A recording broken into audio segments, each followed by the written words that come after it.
50,000 બાકી છે, પણ આપણે એને બિલ બનાવેલું તો આપણે એને દાગીના તરીકે ઉલ્લેખ કરવાનો બાકીમાં શું પૈસા સમજો કે આપણી પાસેથી 2 લાખનું વેચાણ લઈ ગયો, વેચાણ અને પૈસા જ બાકી હોય બિલમાં તો આપણા પાક્કા બિલમાં પણ પૈસા બાકી છે, પણ એને મને 24 કલાકમાં પૈસા આપવાનું કીધું તું. આજે એના આટલા મહિના થઈ ગયા તો હવે પૈસા કેવી રીતે? હવે એમના પૈસા મારી પાસે જમા છે, મારે દેવા છે, મને મારો દાગીનો લઈ લેવો, દાગીનો પાછો લેવાનો, આની તારીખ જોઈ લ્યો, પૈસા પાછા આપવાના.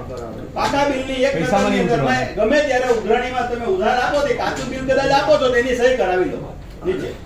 પાકું હોય તો એમાં તો છે, પાકું હોય તો એમાં નીચે પાછળ લખો, નોંધ લખો કેટલા દિવસમાં આ પૈસા આપવાના રહેશે, બરાબર જે દિવસ બાકી રહ્યા છે એની નોંધ લખો ને.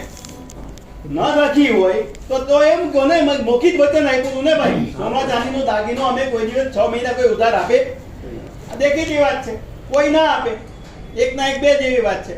એટલે અમે ઉધાર આપેલો નથી, તો અમને એવું કીધેલું અમે લઈ જઈએ, એટલા પૈસા દઈ દઈએ, અમને દાગીનો ગમે છે, તમે અમને પાકું બિલ બનાવી આપો, હું તમને બધીને કાલ 3 દિવસમાં મારા લગ્ન પ્રસંગ પતે એટલે ચાંદલો